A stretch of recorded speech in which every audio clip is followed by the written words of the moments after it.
the business side to this, and we have a guest in the studio to look at this in more detail. Ghanem Nuseibeh is here, the founder of Cornerstone Global Associates. That's a London-based political and economic risk consultancy covering the Gulf countries. And this is obviously with reference specifically to what is due to happen in Saudi Arabia on Tuesday, this major trade and investment conference billed as Davos in the desert. And we've seen significant figures pulling out of that. Welcome, Ghanem. The people who have pulled out, what impact is that likely to have, do you think?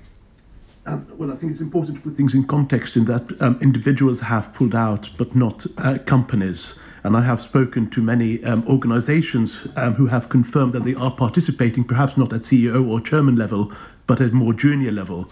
In fact, I spoke to someone who was participating last week and who was trying to get in, and he said they're overbooked with the number of applications they've received for attendees.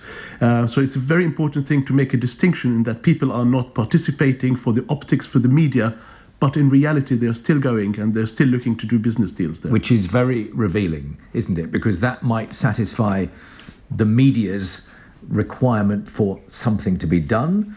It might satisfy the shareholders' equal requirement for something to be done, but it doesn't stop the business going on. Absolutely. I mean, obviously, it's still unraveling and we'll need to see what will happen, but I very much doubt that there will be long-term repercussions that would stop business between Saudi Arabia and the West. And it's important to make the distinction between the West and the rest of the world, because no one from China or Russia are pulling out. And they're, in fact, looking and waiting for this, for the West to vacate this scene with Saudi Arabia, which they will fill very, very quickly. Yes, Danny.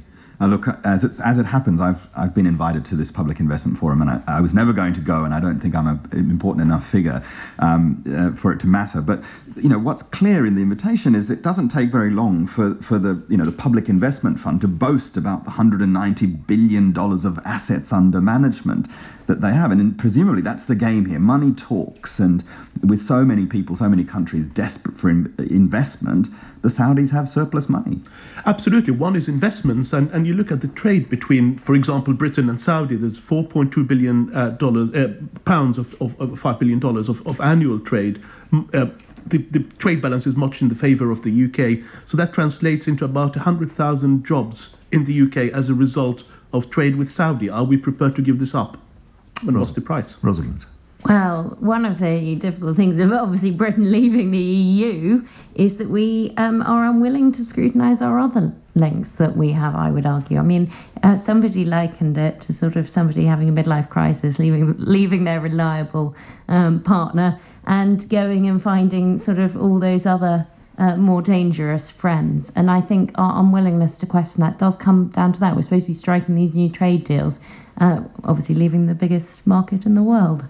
Absolutely. I mean, the ultimate question is how much does Britain or any other country want to be the policeman of the world? Is this our role, or is that a global responsibility? And when we say global, that includes Russia and China, who work on a totally different set of values than we in the West operate on. What, though, if more emerges? I mean, clearly there is talk of more evidence emerging from Turkey. If some reports are right, some of that evidence could be extremely gruesome. Would that change things? Well, murder is always gruesome, regardless of how it takes place.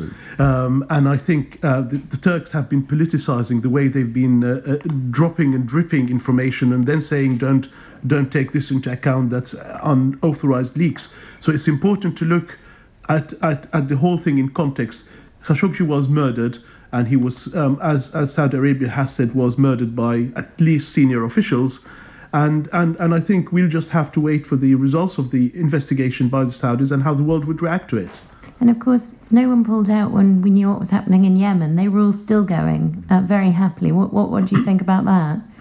Well, I mean, the Yemen crisis is another one. You've got it's not only Saudi that's operating there; it's Iran with the Houthis. If the straits of Marib in the south of the Red Sea are closed, that's 15% of global trade goes through those straits. That means massive inflation that's going to affect us. All goes through there. you could argue that Saudi is actually fighting the war of the West, our war, because if the Saudis lose and the Iranians close those straits, it's us in the West who will be having to pay the price for it. One of the things we're told about why the West supports the Saudi regime is the sort of fragile and complex geopolitical settlement in the Middle East. What would happen if the West actually took the bold step of not propping up the Saudi regime? Well, I mean, that's what happened in 2003 with Iraq, and that led to the creation of ISIS, and we're still dealing with that. I think it'll be much worse if the same thing is repeated with Saudi, because it's not only Sunni extremists who will exploit this, but Shia extremists, and you'll have, and then you've got the oil. We'll have severe political and economic repercussions that will take many, many years, even longer than the Iraq War repercussions, which we are still dealing with now. Thank you very much indeed for coming in. My pleasure. Ghanem Nuseibeh, as we look ahead to that event in Saudi Arabia this week. It's 22 minutes past the hour. We're going to end with some music because Madeleine Peyroux is an American singer born in the state of Georgia.